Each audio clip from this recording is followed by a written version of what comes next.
또 말씀을 읽을 수 있는 눈을 주셔서 감사합니다. 이제는 이 귀한 눈을 가지고 손발이 움직일 수 있도록 주님 역사하시고 성령님께서 우리와 함께하여 주시옵소서. 날마다 우리의 삶 가운데 주님이 함께 하시기를 원하고 소원합니다. 주님, 우리에게 필요한 모든 것들을 주님께서 아시오니 해결해 주시고 응답해 주시고 찬양케 하여 주시옵소서. 예수 그리스도의 이름으로 간절히 기도하옵나이다. 아멘.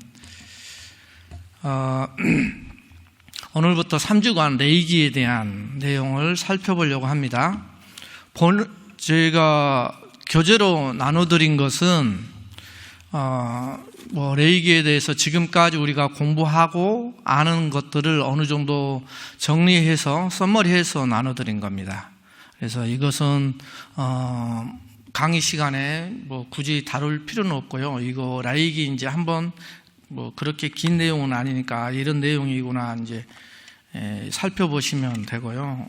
왜 그러냐면 우리가 성경을 보더라도 통독을 하고 싶어도 창세기까지 잘 나가잖아요. 출애굽기도 이야기니까 잘 나가잖아요. 레위기에서 제일 재미없잖아요.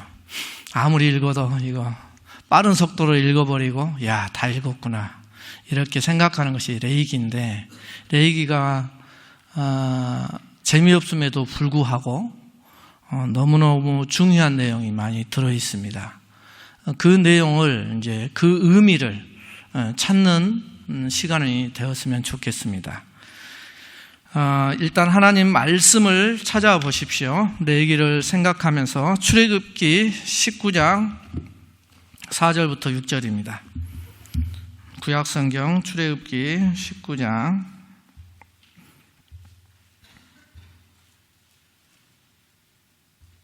출애굽기 19장 4절부터 6절 우리 한번 같이 읽겠습니다. 출애굽기 19장 4절부터 6절입니다. 시작. 내가 애굽 사람에게 어떻게 행하였음과 내가 어떻게 독수리 날개로 너희를 업어 내게로 인도하였음을 너희가 보았느니라. 세계가 다 내게 속하였나니 너희가 내 말을 잘 듣고 내 언약을 지키면 너희는 모든 민족 중에서 내 소유가 되겠고 너희가 내게 대하여 제사장 나라가 되며 거룩한 백성이 되리라. 너는 이 말을 이스라엘 자손에게 전할지니라. 아멘. 출애굽기 19장의 마지막 우리가 읽은 6절에 보면 너희가 제사장 나라가 되고 거룩한 백성이 되리라. 제사장 나라가 된다는 게 이제 벌써 거룩한 백성의 의미가 담겨져 있습니다. 그렇기 때문에 이 제사장 나라로서 이제 구별되는 약속을 하는 장면입니다. 실은 우리가 성경을 보면서 이 이야기는 많이 듣고 알고 있잖아요. 이제 성경을 보는 성경 전체를 꿰뚫어 볼 수 있는 한 가지가 하나님 나라의 관점으로 성경을 보는 겁니다. 하나님 나라의 관점으로 성경을 봤을 때 창세기는 하나님 백성들을 만드는 이야기잖아요. 그죠? 왜 그러냐면 그 내용을 보면 아브라함부터 부르시고 아브라함의 자손 아브라함, 이삭, 야곱을 통해서 드디어 12아들이 태어나므로 그 12아들이 이스라엘 조상의 그 각 족속의 시조가 이렇게 되잖아요. 12지파의 시조. 그렇게 함으로써 창세기를 보면은 어떻게 보면 이렇게 하나님 나라의 관점으로 읽다 보면은 하나님 백성을 어떻게 모으시는가, 또 하나님께서 어떻게 그 백성들을 자라게 하시고 또 그들에게 어떤 약속들을 하는가라는 것을 이렇게 볼 수가 있어요. 그러면서 이제는 애굽에 있던 이 이스라엘 민족을 빼내오시죠. 드디어 하나님께서 약속하신 가나안 땅으로 데려가기 위해서 빼내오십니다. 그래서 하나님 백성 만들었던 이 백성 창세기에서 드디어 출애굽시킵니다. 이 출애굽 과정에서 가장 중요한 것이 시내산입니다.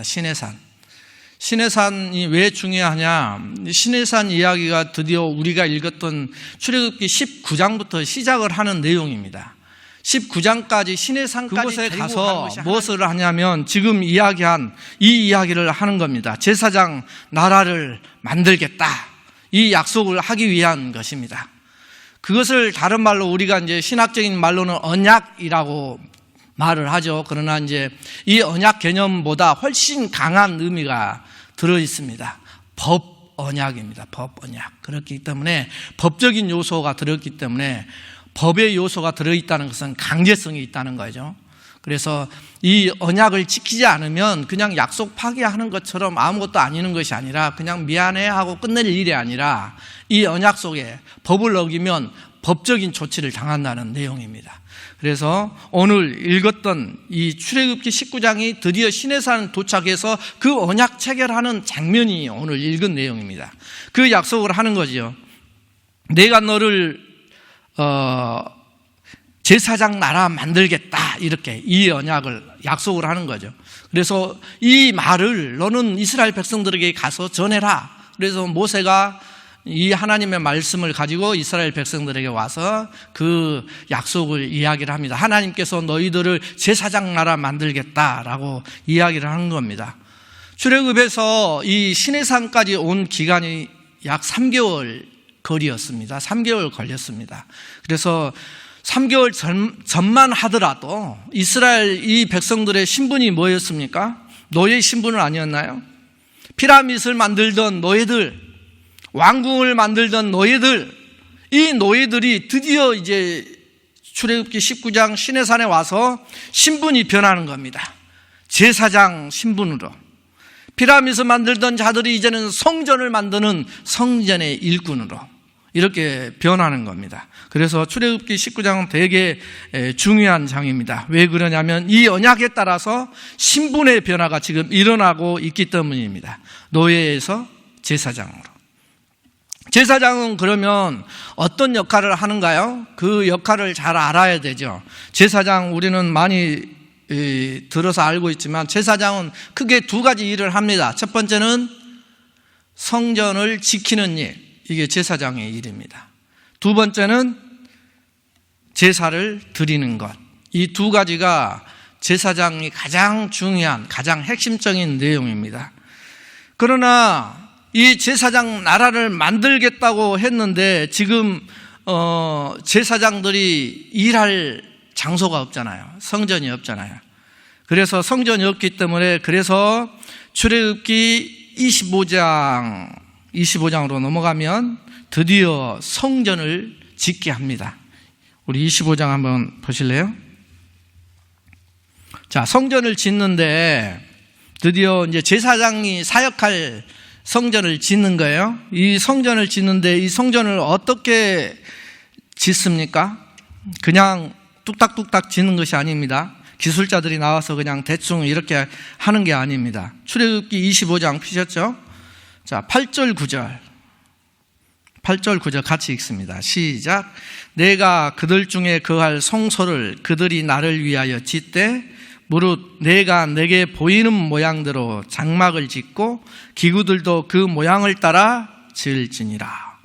성막을 이제는 짓게 하는데 그냥 짓게 하는 거예요. 오늘 짓게 하는 것이 아니라 이 하늘에 있는 모양, 내게 보인 모양대로 장막을 지으래요. 이게 보여주셨다는 거죠. 보여주셨다는 거예요. 이것을 신약성경 히브리서 8장 5절에서 성경 빨리 찾는 분만 같이 찾으시기 바랍니다. 늦게 찾으셔도 뭐 괜찮습니다. 읽어드리니까. 히브리서 8장 5절. 히브리서 8장 5절. 같이 찾으신 분들만. 그들이 섬기는 것은 하늘에 있는 것의 모형과 그림자라. 모세가 장막을 지으려 할 때 지시하심을 얻음과 같으니 이르시되 삼가 모든 것을 산에서 내게 보이던 본을 따라 지으라 하셨느니라. 방금 우리가 출애굽기에서 읽었던 내용이 나오죠. 내게 보이던 본을 따라 지어라. 이것은 뭐예요? 그들이 섬기는 것은 하늘에 있는 것의 모형과 그림자라고 이야기를 하고 있습니다. 이것을 참것의 그림자들, 하늘에 있는 것들의 모형들, 바로 9장에서 또 9장. 그러므로 이 성전을 이렇게 드디어 짓게 합니다. 제사장들이 일할 성전을. 자, 그런데 이제 제사장의 일을 이제 우리가 두 가지로, 핵심적인 두 가지를 이야기를 했습니다. 성막을 지키는 것과 제사 드리는 것. 제사는 왜 드립니까? 이제 성전의 기능 중에 하나가, 가장 중요한 기능 중에 하나가 제사 드리는 겁니다. 그곳에. 그래서 우리가 레위기를 살펴볼 때 레위기의 내용이 전부 다 제사법이에요. 그죠? 전부 다 제사 법률만 나오기 때문에 너무 재미없는 겁니다. 그러나 이 제사를 왜 드려야 합니까? 제사 드리는 이유는 뭐예요? 죄 사함 받기 위한 것이잖아요. 그죠? 죄 사함 받기 위해서 제사를 드리는 겁니다. 여기까지는 우리 이제 너무나도 쉽습니다. 그러면 왜 제사함을 받아야 되는지요? 여기까지 생각을 하셔야 됩니다. 성전에 들어가서 성전에서 하는 성전의 기능이 제사 드리는 건데 왜 죄사함을 받기 위함입니다. 그러면 왜 죄사함을 받아야 되느냐 이거이죠. 이게 이제 더 중요한 내용입니다. 실질적인 것은 왜 죄사함을 받아야 되는지 한번 생각을 해보셨는지요? 만약에 성전에는 성전이라고 불리는 이유는 딱 한 가지죠. 왜 성전이라고 불려야 됩니까? 하나님이 거기에 계시니까, 성전에 계시니까. 그래야 성전인 거예요. 하나님이 성전에서 떠나는 역사가 일어나죠. 나중에 구약 뒤에 보면, 선지서 보면 성령님이 떠나는 이야기가 나와요. 그럼 떠나면 성전일까요? 아닐까요? 아닌 거예요. 그래서 파괴시키는 겁니다. 그래서 없애는 거예요. 그러므로 성전이라는 것은 하나님이 계셔야지 참 성전이 되는 거예요. 이게 성전의 원리예요. 그 성전의 원리에 따라 처음부터 하나님께서 우리에게 말씀하신 이 성전의 원리에 따라 임마누엘 하시겠다.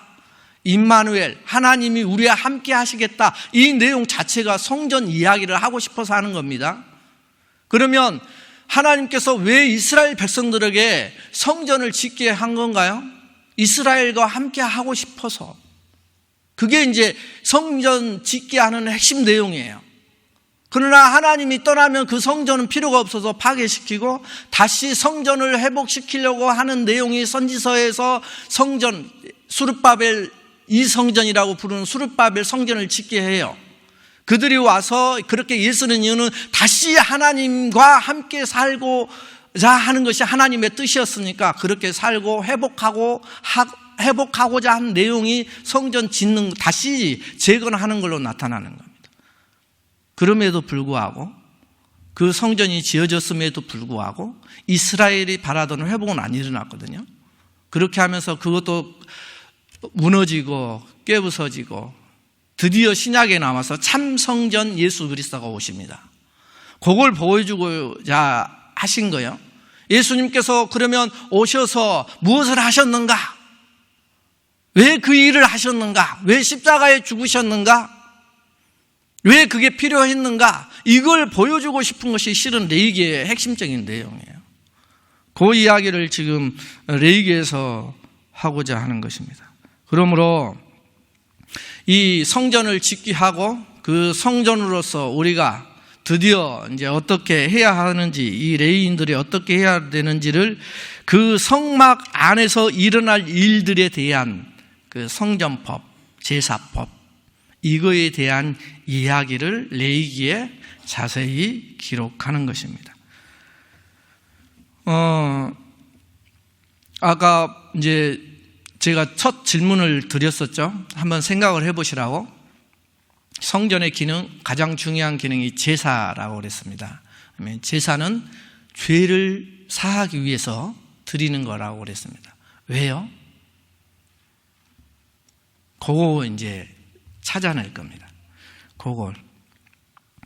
자, 레위기는 되게 재미없는 법의 이야기지만 아주 중요한 위치를 차지하고 있습니다. 창세기라고 하죠. 모세 5경 중에 레위기가 굉장히 한가운데 들어있어요. 한가운데 들어있는 의미가 있습니다. 왜 그런 의미가 있는지 한번 살펴보죠. 우리 창세기 한번 펴시기 바랍니다. 창세기 마지막 장이 50장인데 49장 한번 펴시기 바랍니다.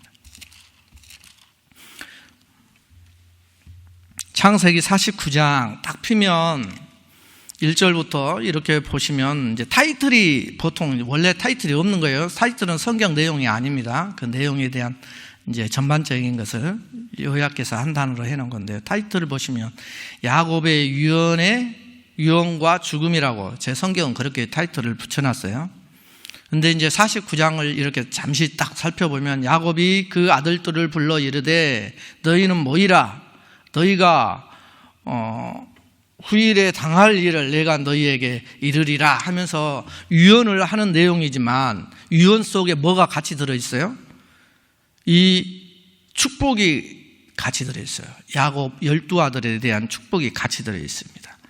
그래서 이 내용이 창세기가 이 축복으로 인해서 이제 12아들에 대한 축복하고 나서 50장은 이제 죽는 이야기로 끝나는 거거든요. 이 창세기의 마무리가 그렇게 되어 있죠. 그러면 모세 5경이니까 창세기하고 뭐하고 같이 숨이 상관을 이루냐면, 그러니까 이제 뭐 샌드위치 안에가 제일 중요하다고 보통 이야기를 하잖아요. 그래서 뭐 샌드위치 기법이니 뭐 교차 대꾸법이니 동심원 구조니 수미 상관법이니 이런 말들이 거의 비슷한 건데요. 창세기하고 같이 짝을 이루는 것이 그러면 신명기예요. 신명기 33장 한번 봐보세요. 민수기 다음에 신명기입니다. 신명기 33장, 신명기는 34장까지 있습니다. 창세기하고 이렇게 되게 잘 어울리게 이렇게 장수를 어떻게 그렇게 맞춰놨어요. 신명기 33장 펴보셨죠? 거기에 뭐라고 되어 있나요? 타이틀이 모세의 축복이라고 되어 있죠.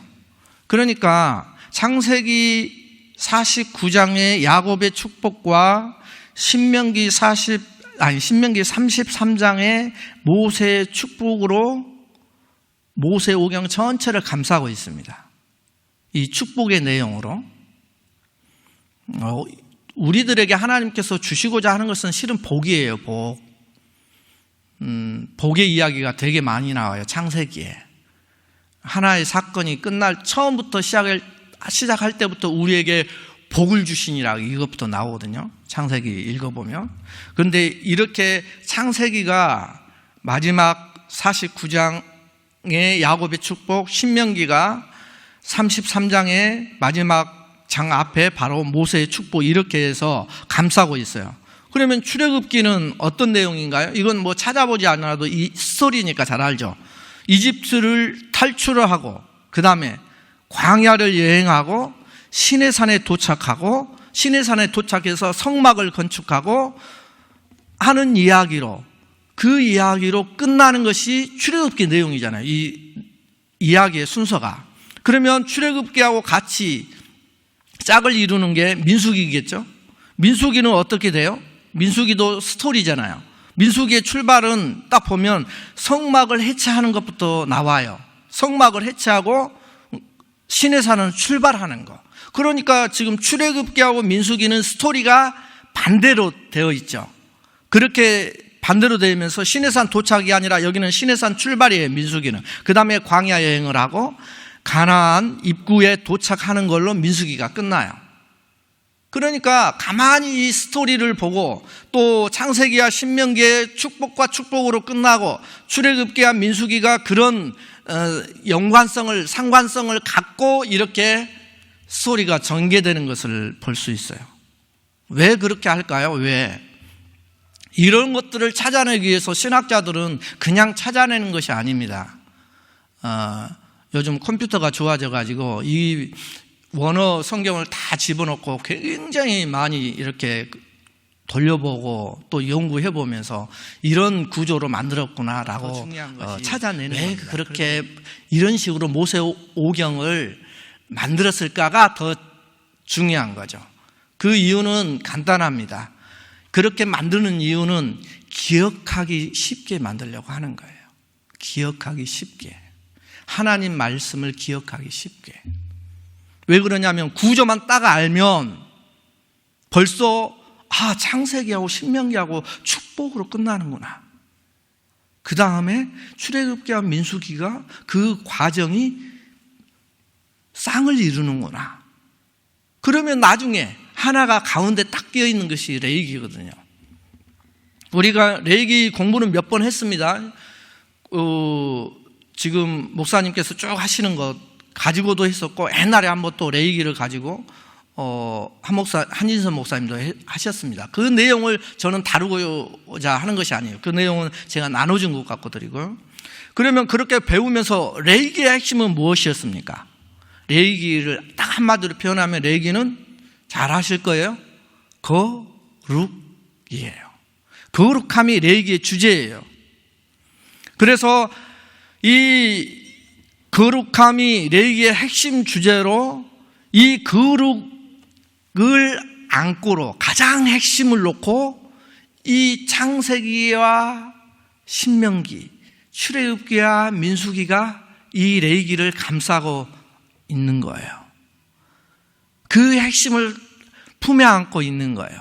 이것을 실은 말해주고 싶어 오경이 핵심 위치에 레위기를 둔 것입니다. 그래서 이제 감이 오시죠. 왜 축복으로 감싸졌어요. 양쪽에.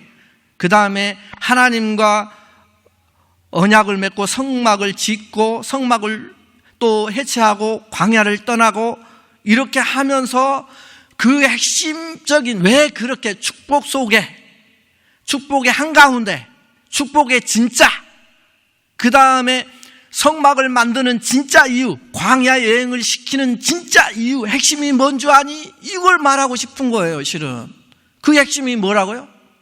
거룩함이에요. 우리를 거룩하게 만들기 위해서 이 하나님의 백성 제사장 나라 이 나라를 거룩한 백성으로 만들기 위해서 이 작업을 한 거예요. 그게 핵심이란 말입니다. 우리가 예수 믿으면서 우리가 신약 성경에 이 레위 족속이라는 이 족속이 따로 노는 게 아니잖아요. 모든 성경은 결국은 누구를 향한 거예요? 예수 믿는 나를 향한 거, 나를 향한 말씀이잖아요. 결국은 내가 그런 자라는 거예요. 내가. 그러면 이 레위기 속에서 거룩함, 하나님의 자녀로 신약 성경에서는 뭐라고 합니까? 우리를 향해서 너희는 왕 같은 제사장이에요. 결국은 그 제사장 이야기가 나를 향한 말씀이라는 것을 그 말씀을 해주고 싶은 거예요. 그러면 내가 제사장, 왕 같은 제사장이라면 우리가 이 땅을 살아가면서 하나님의 축복을 받은 자로서 또 하나님의 성전으로 같이 움직이고 성전으로 내가 살아있는 성전으로 이 땅을 살아가면서 나에게 하나님이 원하시는 가장 핵심적인 것이 무엇인가? 이걸 말하고 싶은 거라니까요. 그게 거룩함이에요. 그래서 모세 오경의 중심에 레위기를 위치한 겁니다. 레위기의 모든 제사법, 규정들 이런 것들을 한마디로 표현한 것이 거룩함이에요. 이 거룩함을 주제로 이 창세기부터 신명기가 둘러싸고 그렇게 배치되어 있는 것입니다. 그래서 레위기를 핵심이라고 보는 거예요. 그냥 하는 게 아니라. 창세기부터 신명기까지는 또 재미있습니다. 이걸 살펴보면 재미있는 사실이 또 나오는데요. 창세기부터 신명기까지는 어떤 순서를 따라 기록을 하냐면 시간의 순서에 따라서 기록을 해요. 스토리니까 그러겠죠. 역사적인 스토리니까. 역사라는 것은 실제 일어난 일 아닙니까? 기록을 해요. 그런데 이 시간이 없는 곳이 있어요. 그게 뭐게요? 레위기예요. 레위기는 시간이 없잖아요. 그래서 레위기를 보면 시간의 표시가 나타나지 않습니다. 시간의 표시가 없기 때문에 마치 어떤 이미지가 들어요. 레위기를 보면은 다른 것은 역사적인 이야기니까 시간에 따라서 쭉 하다가 레위기 속에서 시간이 딱 사라져요. 시간을 초래해 있는 것처럼 보이잖아요. 시간을 뛰어넘은 것처럼 보이잖아요. 그 말이 주는 의미가 굉장히 깊지요. 거룩함이라는 것은 시간이 지나면 받았다가 사라지는 것이 아니라는 거예요. 거룩함은 시간에 상관없이 영원토록 가져야 할, 거룩해야 할 일이라는 거예요. 그런 의미가 있습니다. 그래서 우리가 잘 아는 이 레위기의 주제 거룩함, 이 거룩함을 뭐라고 우리는 배웠습니까? 거룩함의 뜻이 뭐예요? 거룩함의 뜻, 구별이죠. 구별. 예.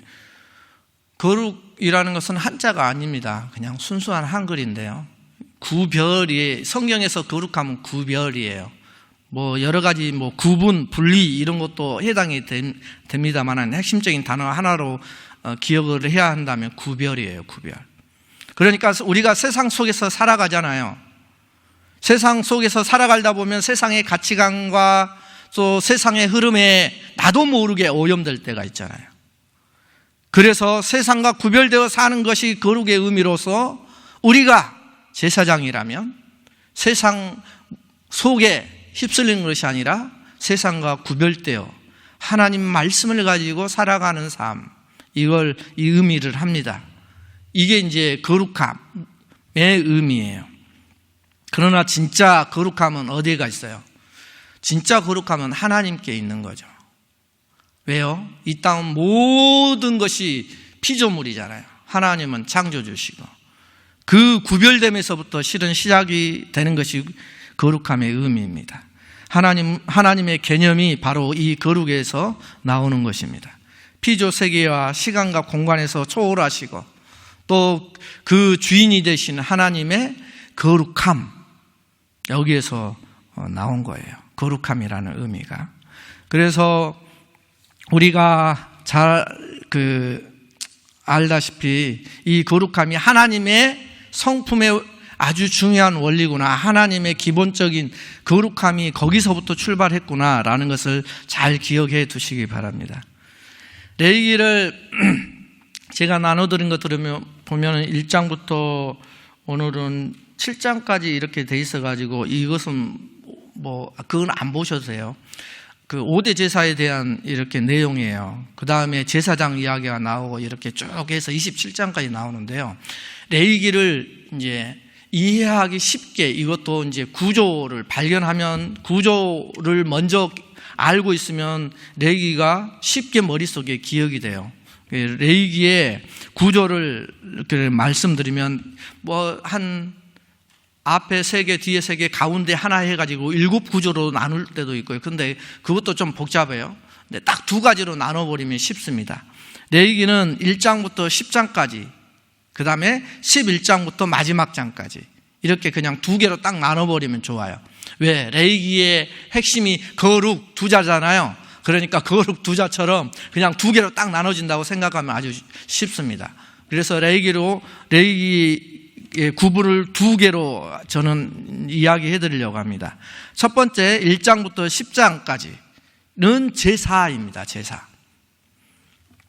그리고 11장부터 마지막 27장까지는 어떤 내용이겠어요? 그게 바로 거룩한 삶에 대한 내용입니다.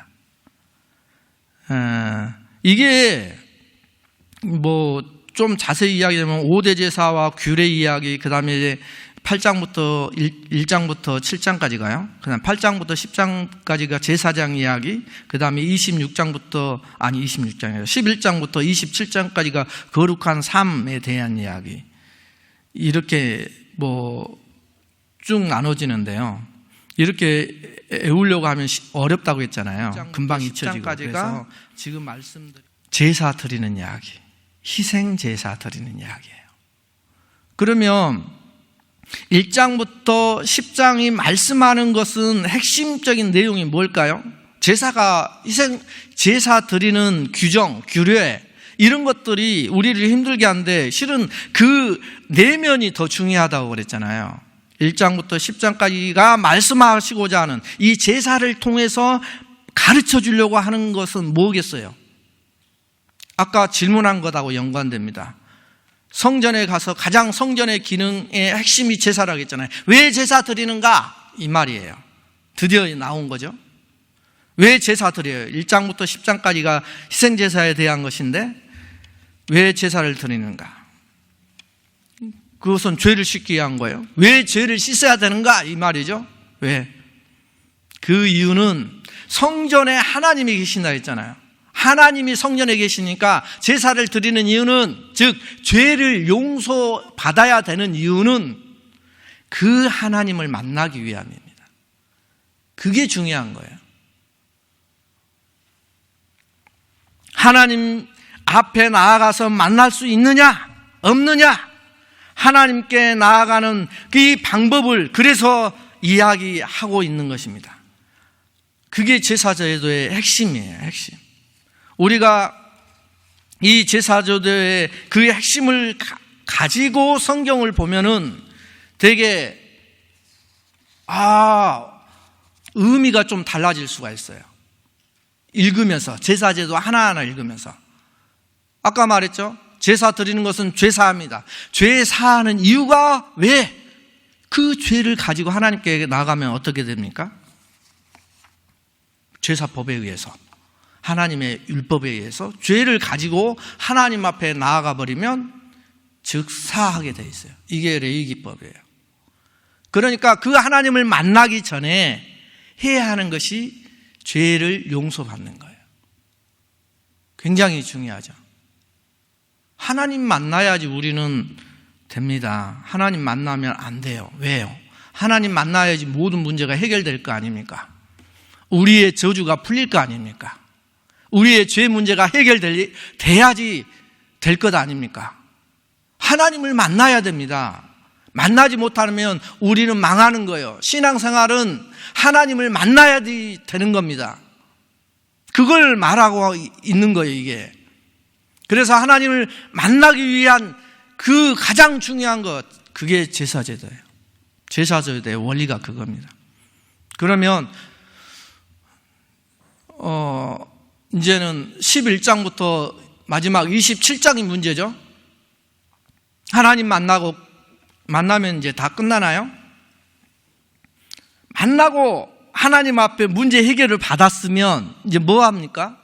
거기서 나오지요. 성전에서 나와서 세상에 그 하나님의 말씀을 전하는 거예요. 그것을 레위기에서는 뭐라고 하냐? 레위기 11장부터 27장의 이야기가 거룩한 삶에 대한 이야기라고 했잖아요. 우리가 이제는 하나님을 만나서 문제를 해결했어요. 그러면 거룩하게 살아가야죠. 죄 용서를 받았어요. 제사를 통해서. 그리고 하나님을 만나는 거룩한 자가 되었어요. 그러면 어떻게 해야 하는가? 이제 말씀 진짜 하나님이 해주고 싶은 것이 11장부터 27장을 통해서 하나님과 어떻게 동행하며 살 수 있는가? 하나님께 나아가서 하나님을 만났잖아요. 그러면 어떻게 내 삶 속에서 이제는 그 하나님과 동행할 수 있는가를 다루는 것이 그 이야기예요. 그게서 중요한 겁니다. 이 두 가지, 이것이 우리 제사장 된 사람의 원리예요. 하나만 가지고 있으면 망하는 거예요. 두 가지 다 있어야 돼요.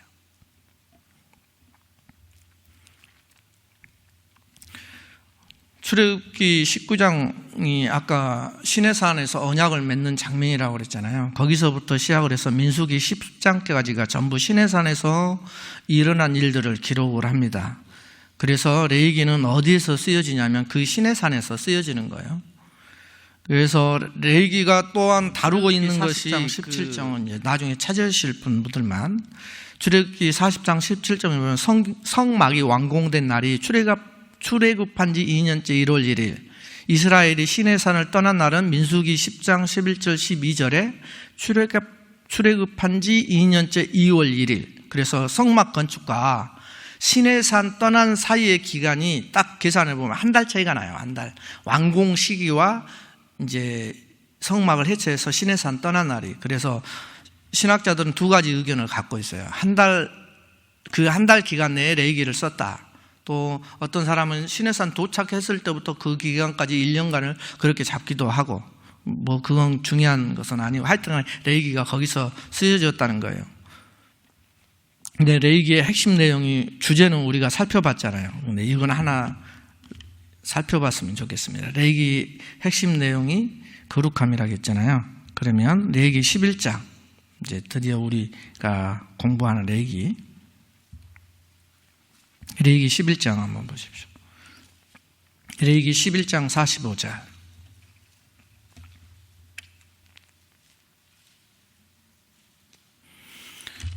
찾으셨습니까? 45절. 시작. 나는 너희의 하나님이 되려고 너희를 애굽 땅에서 인도하여 낸 여호와라. 내가 거룩하니 너희도 거룩할지어다. 우리가 신약 성경에서 내가 거룩하니 너희도 거룩하라는 이 구절을 읽으면서 우리의 성도가 그렇게 살아야 되구나 하는데, 이미 레위기에서 그 이야기를 해주고 있는 거예요. 내가 거룩하니 너희도 거룩하라. 이게 레위기의 핵심적인 이야기예요. 그 이야기를 이미 레위기에서 하고 있다는 거예요. 또 하나 19장도 보십시오. 19장 2절에 너는 이스라엘 자손의 온 회중에게 말하 이르라. 너희는 거룩하라. 이는 나 여호와 너희 하나님이 거룩함이니라. 똑같은 내용을 이야기하고 있죠. 20장 26절도 마찬가지입니다. 바로 넘기면 26절에도 보면은 너희는 나에게 거룩할지어다. 이는 나 여호와가 거룩하고 내가 또 너희를 나의 소유로 삼으려고 너희를 만민 중에서 구별하였음이니라. 여기서 거룩의 뜻까지 나오죠. 너희는 거룩하라. 거룩은 구별. 그 이야기까지 다 해주고 있습니다. 이렇게 이미 레위기 속에서 우리가 그 중요한 거룩함에 대한 이야기를 하고 있습니다. 그러면 이것도 한번 생각을 해보죠. 아까 성전의 기능이 제사라고 했잖아요. 제사의 기능이 죄사함. 왜 죄사함을 받는가? 이게 중요하다고 그랬죠. 그러면 이 말씀도 마찬가지입니다. 내가 거룩하니, 하나님이 거룩하니 너희도 거룩하라. 왜요? 이 말씀을 우리 너무나도 귀에 박히게 들었잖아요. 내가 거룩하니 너희도 거룩하라. 왜요? 핵심 내용이 거룩이라고 했잖아요. 그것처럼 아까 그것하고 같은 의미를 갖습니다. 하나님이 거룩한 하나님이시니까 거룩한 하나님을 만나려면 내가 거룩해야지 만날 수 있는 거예요. 그래서 거룩을 요구를 하는 거예요, 우리에게. 그러한 거룩을 요구를 하고 하나님을 만나서 이 거룩한 하나님과 동행할 수 있는 삶까지 이어지는 것. 그래서 이 내가 거룩하니 너희도 거룩하라는 말을 자주 하는 거예요. 레위기에서는 이 내가 거룩하니 너희도 거룩하니라는 것을 한 중요한 원리를, 규정을 이야기한 다음에 꼭 이야기를 계속해서 반복하는 것이 서너 번 반복하거든요.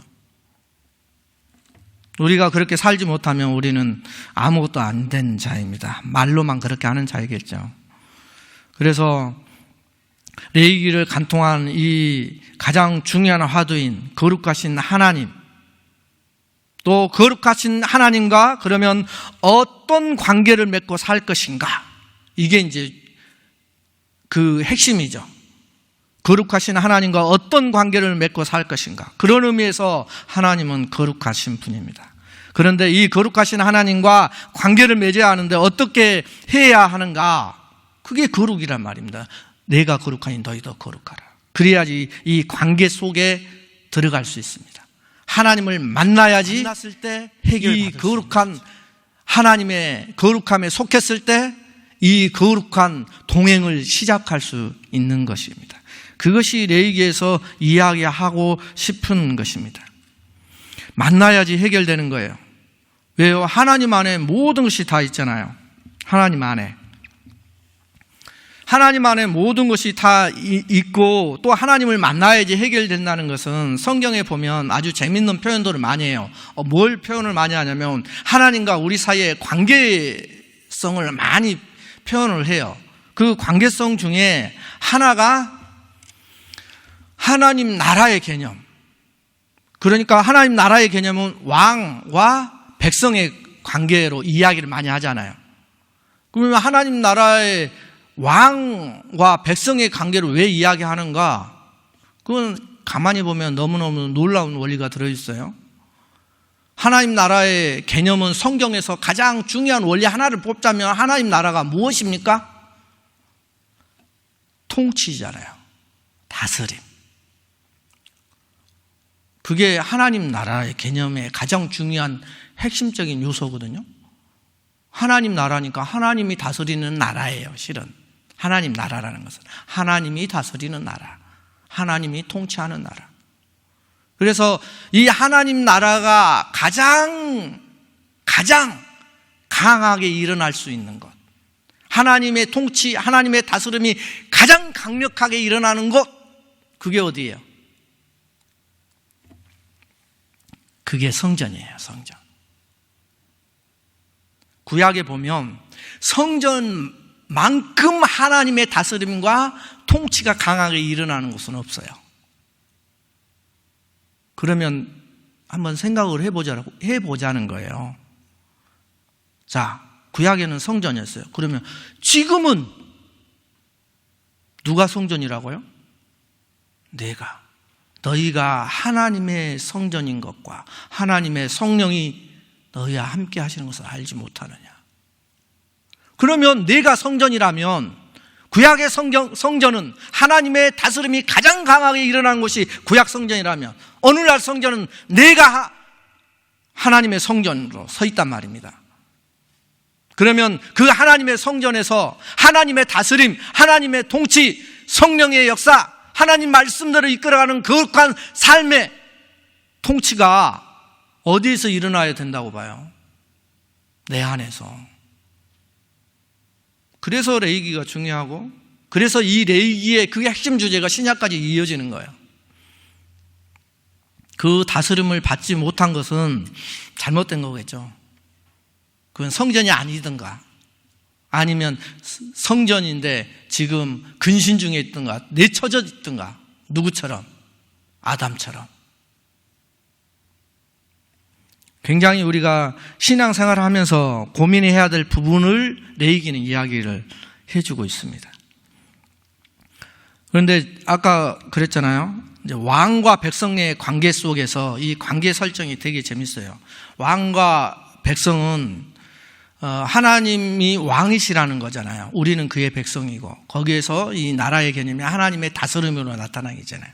다스린다는 것은 하나님 말씀으로 우리를 이끌어 간다는 거예요. 말씀을 들어도 그냥 들을 때만 그런가 벼 하고 끝나는 것은 그건 하나님 백성이 아닐 수도 있는 거예요. 또 아까 말한 것처럼 쫓겨난 상태일 수도 있고, 구약의 상태로 이야기를 하면, 또 아니면 사단의 음성에 자꾸 내 마음이 가 있는 호세아서에서 이야기하는 바람피는 단계일 수도 있고, 우리 신앙이 그렇단 말입니다. 그걸 생각하면서 우리가 고민을 해봐야 되는데, 이 왕의 개념은 너무나도 중요합니다. 나라의 개념은 다스림, 하나님 왕으로서 다스리는 개념을 강조한 거고요. 하나님과 우리의 관계를 설명하는 게 성경은 여러 가지로 설명하는데, 또 하나는 하나님은 아버지시고 우리는 그의 자녀라고 이야기를 할 때, 그 자녀의 이야기로 이야기할 때는 뭘 강조하냐면 상속을 강조를 하는 거예요. 상속. 그리고 또 하나님과 우리하고 관계를 부부관계로도 표현을 하잖아요. 그것은 하나됨을 강조하기 위한 거예요. 그런 원리가 그런데 전부 다 나중에서 하나님께서 왕이신데 이 왕의 이야기를 어디서 반대를 하냐면, 하나님께서 이스라엘 백성들이 가나안 땅에 정착을 해서 거기에서 살아가는데 왕을 달라고 자꾸 그러잖아요. 사사기서를 지나서 사무엘상 이렇게 가면 왕을 달라고. 그런데 왕을 달라고 하는데 하나님께서 왕을 찬성을 합니까? 반대를 합니까? 하나님은 그 왕을 바라는 것을 싫어하죠. 한번 찾아보십시다. 사무엘상 8장 한번 보세요. 사무엘상 8장 11절 12절.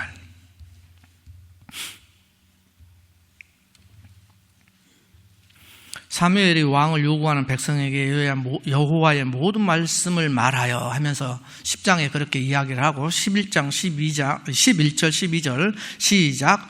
이르되 너희를 다스릴 왕의 제도는 이러하니라. 그가 너희 아들들을 데려다가 그의 병거와 말을 어거하게 하리니 그들이 그 병거 앞에서 달릴 것이며, 그가 또 너희의 아들들을 1000부장과 50부장을 삼을 것이며, 자기 밭을 갈게 하고 자기 추수를 하게 할 것이며, 자기 무기와 병거의 장비도 만들게 할 것이며. 13절. 그가 또 너희 딸들을 데려다가 향료 만드는 자와 요리하는 자와 떡 굽는 자로 삼을 것이며, 그가 또 너희의 밭과 포도원과 감람원에서 제일 좋은 것을 가져다가 자기의 신하들에게 줄 것이며, 그가 또 너희의 곡식과 포도원 소산의 11조를 거두어 자기의 관리와 신하에게 줄 것이며. 이게 지금 계속 이야기하는 게 뭐냐면, 하나님께서 인간 왕을 세우지 말라고 하시는 이 부정적인 이야기를 가르쳐 주는 거예요. 대표적으로 3가지만. 하나는 세금 걷어서 지 배에 불릴 것이다. 인간 왕의 특징은 여기서 가르쳐 주는 게 뭐예요? 인간 왕의 특징은 뺏어야지 힘이 생기는 거예요. 이 원리를 여기서 가르쳐 주는 거예요. 너희들로부터 뺏는 거예요. 뺏어서 자기 힘을 기르는 거예요. 아들은 뺏어서 자기 군사를 삼는 거예요. 힘이 생기죠. 군사력이 힘이니까. 그 다음에 딸들은 데려다가 요리시키고 이쁜 것들은 전부 다 자기 첩을 만들 것이고. 그러니까 하나님께서 왕 제도를 싫어하시는 이 3가지 구체적인 것을 보면 인간왕의 특징, 인간왕들이 어떻게 왕이 되는가를 여실히 보여주는 겁니다. 인간은 스스로 왕이 될 수가 없어요. 뭐 가진 게 있어야죠. 그래서 빼앗아서 자기 거를 갖는 겁니다. 그래서 자기 말 잘 듣는 사람들에게 이렇게 그걸 나눠준다고 하잖아요. 신하라는 것이 자기 말 잘 듣는 사람이에요. 그 사람한테 나눠주는 거예요. 그러면 그 사람이 자기한테 충성하지 않겠습니까? 그걸 가지고 권력을 휘두르는 거예요. 그런데 우리 하나님 왕은 어떻습니까? 하나님 왕은 모든 것을 가진 자이잖아요. 이미 창조주이잖아요. 그래서 창조주가 중요한 이야기예요. 모든 것을 가진 자요. 그 왕은 움직이면 뭐 하는 거예요? 주는 것밖에 안 하는 거예요. 성경의 이야기가 그 이야기 하는 거예요. 주는 거 하는 거예요. 복 주는 거 하는 거예요. 하나님은 움직이시면 주는 거예요. 어디까지 줍니까? 자기의 가장 소중한 아들까지 주면서 이야기하는 거예요. 내가 너 사랑하는 거 뭘로 보여주리? 그 이야기가 레위기에 들어있는 거예요. 실은. 왜요? 제사가 가장 중요한 그 원리 중에 하나, 제사를 레위기에서 가장 강조한다고 했잖아요. 근데 결국은 누구 이야기하고 있는 거예요? 5대 제사를 이루신 분이 누구예요? 예수 그리스도. 그 이야기를 실은 하고 싶은 거예요. 이 레위기에서 가장 중요한 제사 제도를 알려면 여기까지 하고 오늘은 마치겠습니다. 이건 조금 더 많이 준비를 했는데요. 시간이 또 넘어가면 힘드니까 여기까지만 하고 마치겠습니다. 제사 제도를 그러면 잘 알려면 뭐가 중요하냐? 제사 제도를 알려면 하나님과 이스라엘 사이에 맺은 언약에 대해서 잘 알아야 돼요. 이스라엘과 하나님과 맺은 언약에 대해서 잘 알아야지 이 제사 제도를 정확하게 이해할 수 있어요. 자, 언약이라는 것은 하나님과 이스라엘이 하면서 우리 언약에 대해서 많이 배웠죠. 언약 관계를 그런 당시에 근동에 대한 그 종주권 언약에 그걸 빗대어서. 근데 이 하나님과 이스라엘 백성 사이의 언약은 하나님은 왕으로서 사랑하고 보호하고 또 어떻게 해요? 은혜를 베푸시는 자, 언약 주체자로서, 주인으로서, 언약의 주인으로서 우리에게 그것을 해주시겠다는 약속을 하는 것이 언약 아닌가요? 그죠? 그 다음에 이스라엘 백성들은 어때요? 그러면 그렇게 사랑과 또 은혜와 또 보호를 해주시는 이 하나님께 우리는 경외하고 충성하고 사랑으로 또 순종함으로 그에게 가는 거예요. 그렇게 따라가는 거예요. 이게 이제 언약한 거예요. 그런데 이 언약, 이 두 하나님과 이스라엘 사이에 이 언약을 어떤 방편으로 그렇게 우리가 지킬 수가 있어요? 율법을 지킴으로써 그렇게 하는 거예요. 그래서 구약 성경에는 율법 지키는 것을 그렇게 강조하는 거예요. 율법을 지킴으로써 우리가 이 언약을 지키는 방편이 되는 거예요. 그리고 그것을 증명하는 것이 뭐예요? 율법 지킴으로써 그 언약을 신실히 수행하고 있다는 것을 보여주는 거예요. 그래서 언약 총 개수가 613개라고 찾아낸 분들이 다 이야기를 하잖아요. 그런데 613개를 10개로 모아놓은 것이 십계명 아닙니까? 그러나 이걸 못 지킬 때, 언약을 못 지키면 어떻게 해요? 언약이 깨지는 거잖아요. 그럼 언약이 깨졌을 때 어떤 대가를 치러야 되는가요? 우리 배웠잖아요. 목숨으로 갚아야 되거든요. 그런데 우리가 목숨을 바쳐버리면 우리는 끝나버린단 말입니다. 그걸 아시고 하나님께서 그 방편을 만들어주신 게, 그걸 못 지킬 걸 아시고 실패할 걸 아시고 그 방편을 만들어주신 게 바로 제사제도예요. 이 언약 관계를 보호하기 위한 것이 바로 그 제사제도예요. 하나님과 이스라엘 백성 사이에 또는 하나님과 그의 자녀들인 우리들, 신약의 교회들 사이에 맺고 있는 이 언약의 관계는 어떤 관계인지 한번 생각을 곰곰이 해보면, 언약 그 원리를 가만히 생각해 보면 언약의 특징이 보여요. 첫 번째, 절대적이에요. 그죠? 절대적이에요. 두 번째, 독점적이에요. 세 번째, 배타적이에요. 다른 백성이 아니에요.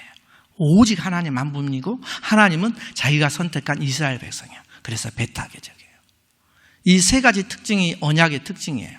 절대적이고 독점적이고 배타적인 관계.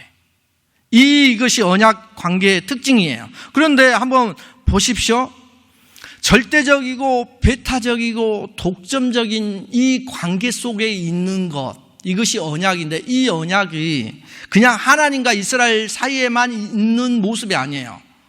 절대적이고 배타적이고 독점적인 이 관계 속에 누가 있나요? 우리들도 그 관계 속에 있는데, 우리의 관계에는 어떤 관계가 절대적이고 배타적이고 독점적인 관계 속에 들어있나요? 부부가 그래요. 부부가 절대적이고 배타적이고 독점적이에요. 그래서 내 아내를 다른 놈들이 힐끗힐끗하면 가만히 안 둔단 말입니다. 이 세 가지 특징 때문에. 그래서 하나님께서 우리가 맺은 언약은 절대적이고 배타적이고 독점적인 이런 언약적인 관계 속에 있기 때문에 우리가 하나님과 나 사이에 다른 무엇이 끼어들면 절대 안 된다는 거예요. 하나님과 나 사이에 다른 무엇이 끼어들면 그걸 가만히 두지를 않아요.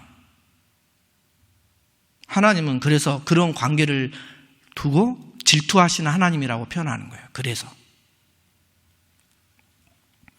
우리가 이 레위기를 하나님과 우리의 관계가 어떤 관계인지 이러한 것들을 깊이 생각하면서 내가 하나님과 나 사이가 나는 하나님만이 절대적이고 하나님만이 나의 전부라고 생각하고 다른 것은 다 중요치 않고 하나님만이 그러신지 독점적으로 나를 하나님이 지배하신 건지 이걸 레위기에서는 묻고 싶고 또 그렇게 요구를 하는 겁니다.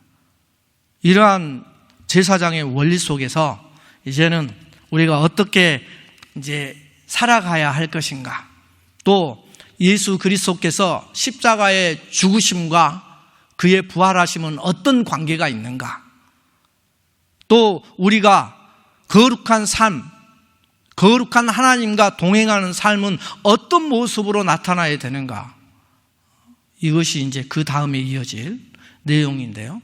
이제 그 부분에 대해서 이제 제사장의 모습부터 실은 오늘 제사장의 모습까지 가야 되는데 이제 시간이 좀 많이 가서 대제사장의 모습이 왜 이렇게 레위기에서 그려지고 있는지 그 이야기부터 다음 주는 시작을 해서 또 우리가 레위기에서 이야기하고자 하는 하나님의 마음이 무엇인지, 의도가 무엇인지, 또 우리가 제사장으로서 어떤 모습으로 어떻게 살아가는 것이 진정한 모습인지 또 다시 한번 살펴보면서 우리가 이 땅을 제사장으로 살아갈 때 또 하나님이 우리와 맺은 이 언약적인 관계, 우리가 맺은 언약은 뭐예요?